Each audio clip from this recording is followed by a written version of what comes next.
Akkam jirtu obboloota koo nagaan Waaqayyoo bakka jirtan hundumaatti isiniif haa baay'atu jecha har'a moogaa Waaqayyo carraa kana waan nu kennee Waaqayyoon galateeffachaa baga nagaan ammas gara YouTube channel Peace Be Still English Amharic afaan Oromootti dhuftanii yeroo darbe mata duree akkamittiin sammuu keenya eeggachuun akka nurra jiru jalqabnee turre isa keessatti immoo inni jalqabaa kan ilaallee turre yaadi tokko yeroo irra deddeebinee yaadnu dhugaa akka fakkaatu nu keessatti dhugaa yoo ta'u baatellee dhugaa akka fakkaatu ilaallee turre har'a immoo innaa waa'ee isaa sigaa irra deebi'aati ilaala har'a immoo wanti ilaallu maali inni lammaffaa immoo maali akkamittiin yaada keenya keessa kan dhufu waan hundumtu immoo dhugaa akka hin taane yaada keenya keessa wanti dhufu hundumtu akka dhugaa hin taane kan nuti waliin barannu mee isatti utuun seenin dura Waaqayyoon haa kadhannu.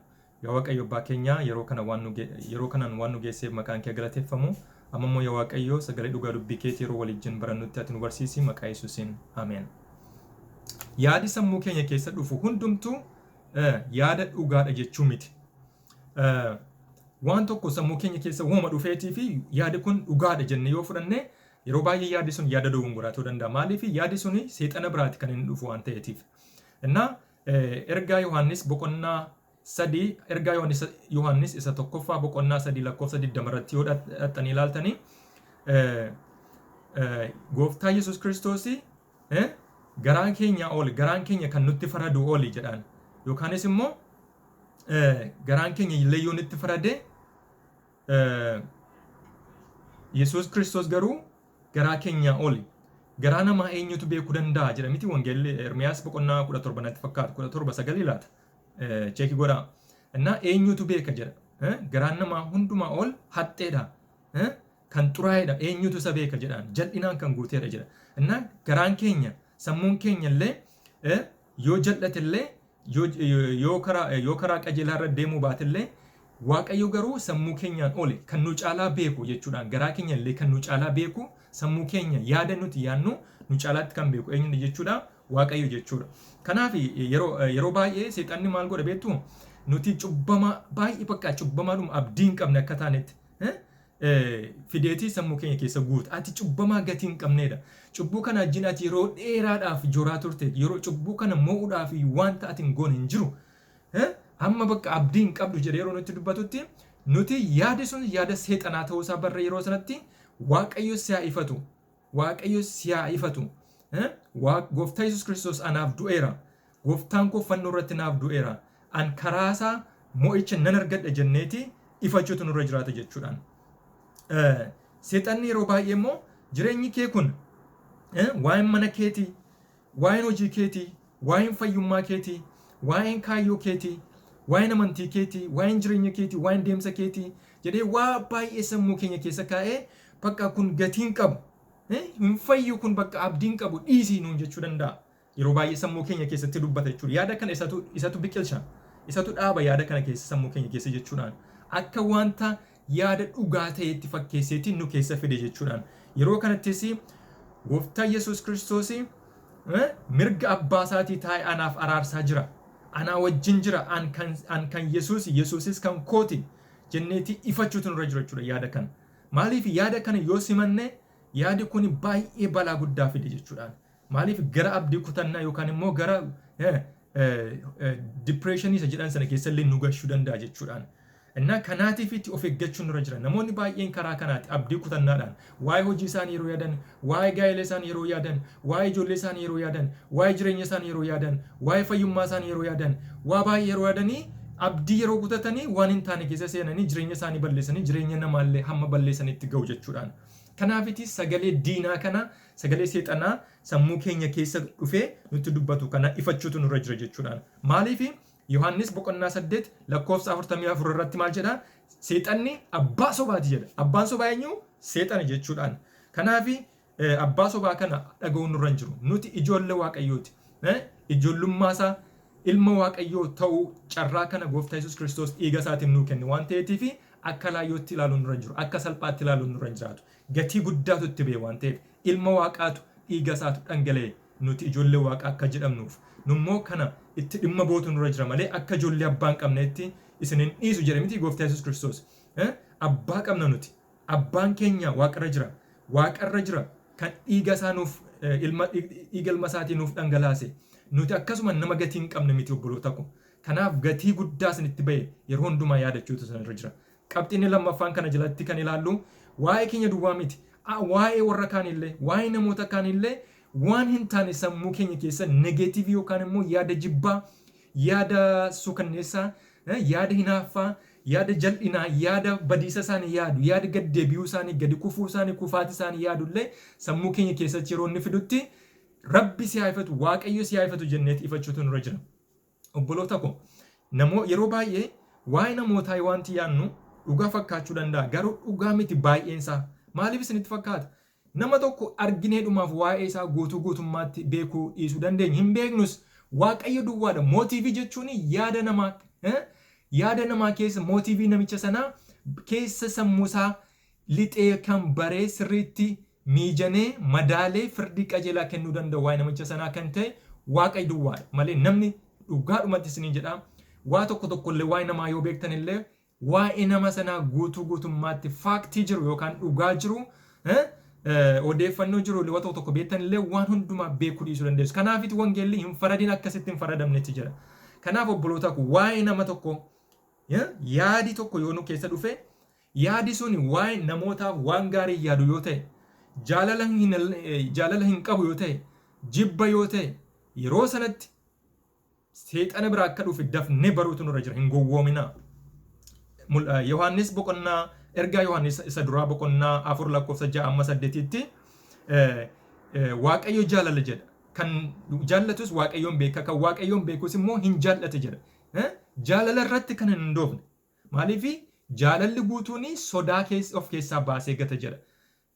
Yeroo Waaqayyoon jaallannu, jaalalli Waaqayyo yeroo nu keessa guutu sodaan nu keessaa haxaame ba'a jechuudhaan. Tokkoffaan kana. Lammaffaa kan Waaqayyoon beeku jaalala qaba jedha. Kan jaalala qabus immoo Waaqayyoon beeka jedha. Kanaatiifiti yaadi waa'ee namaa yeroo nu keessa dhufu jaalala irratti kan hundaa'edha moo kan jibba irratti hundaa'edha? Waa'ee namootaaf gaarii yaadamoo hamaa yaada?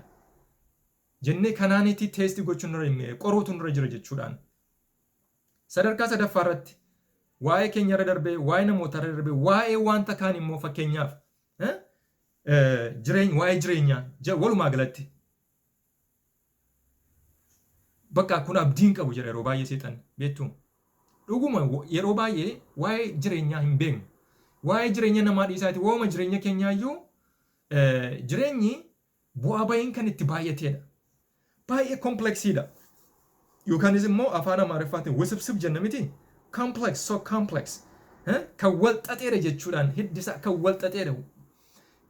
Jireenyi namumti waa'ee borii isaatii sa'a tokko booda wanta ta'ullee sirriitti isinitti himu. Saayintistii dhumti beekamaadha jettan biyya lafaa kanarratti illee isinitti himuu hin danda'u.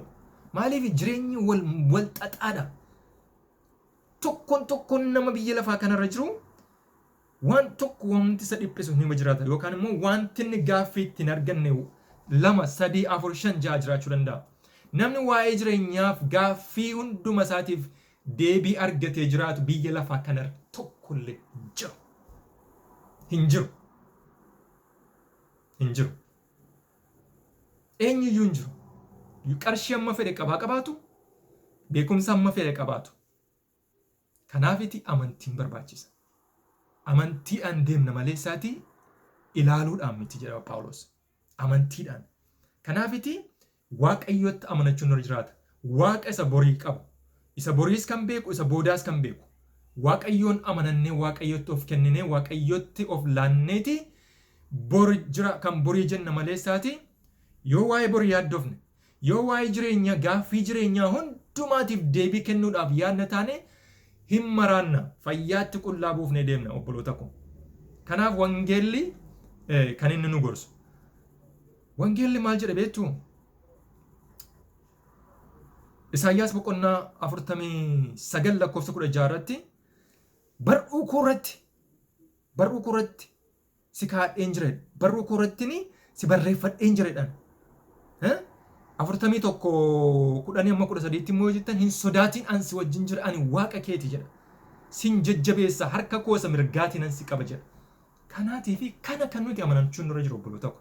malee isaatii jireenyaaf gaaffii jireenyaati hundumaaf deebifna jennee dhimma raanna fayyaa utuma umuriin keenya hin gahin duuna utuu umuriin keenya hin gahin dulloomna jireenya borii jiraan har'a bor jiraan jechuudha bor immoo kan iftaanii jiraan jireenya utuma hin jiraatiin darbine jechuudha biyya lafaa kanarraa yookaan kan biyya lafaa kanaaf hin taane yookaan kan waaqarraaf hin taane kanaafiti amantiidhaanii an jiraadhes du'es kan waaqayyooti jireenyi koo harka kee keessa jira yaa waaqayyo jireenya har'a na laatteef maqaan kee galateeffamu kan borii immoo situ beeka kan borii dhiisiitii sa'a tokko booda daqiiqaa tokko booda ishee jirtu iyyuu situ beeka hafuuratti kana ammatti na laatti duwwaatti kanan hafuuratti kana baafachuu danda'u jenneeti dubbachuun irra jira jechuudhaan amantiidhaan waaqayyotti of kennuutu irra jira jechuudhaan kanaaf egaa obboloota koo biyya lafaa kana keessa amma jirutti keessattuu mata dureen irratti qorachaa jiru maalidha sammuu kee eeggadhu jedha karaa sana waaqayyo kan itti dubbatu waan ta'eetiifi innaa har'a kan baranne egaa waa'ee keessa ta'u waa'ee namaas haa ta'u waa'ee wanta kaanii isa ta'u sammuu kee keessa yaadee dhufu hundumtuu wanta sirrii wanta qajeelaadha miti jechuudha miti yeroo hundumaa yeroo baay'ee seexana biraati kan dhufu akkamittiin qorra sagalee dhugaa dubbii waaqayyo ammoo waliin dubbifanneetiin qorra jechuudha kan akka goonuu waaqayyo nu gargaaru egaa gara dhumaatti sagalee keen dhagaa kan jedhu faarfannaa tokkoon isinii faarfadha jechuudha. Sagalee keen dhagaa gooftaa kan nawaamu egaa keetiin na qulleessi karaa ni irratti gooftaan nuufa gara kennuufa egaa kenna qulleessi.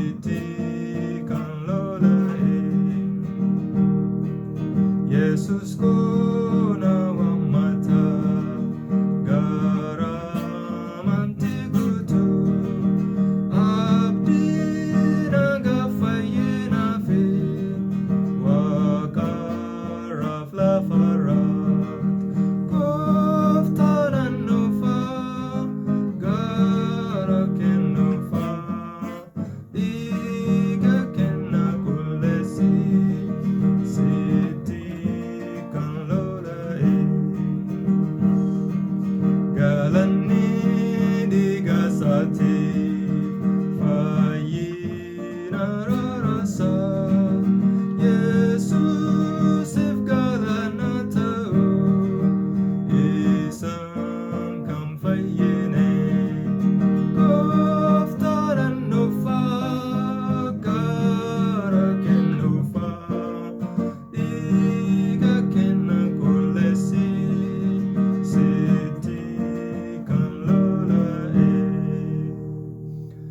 keenyaaf uumaa keenya dhiiga kee isa lola isa naannu qulqulleessi bara hamma bara baraatti dhufaatii keefis nu qopheessi sammuu keenya eegi sammuun keenya iddoo bultii hafuura kee qulqulluu akka ta'uuf si kadhanna maqaa Yesuusiin ameen.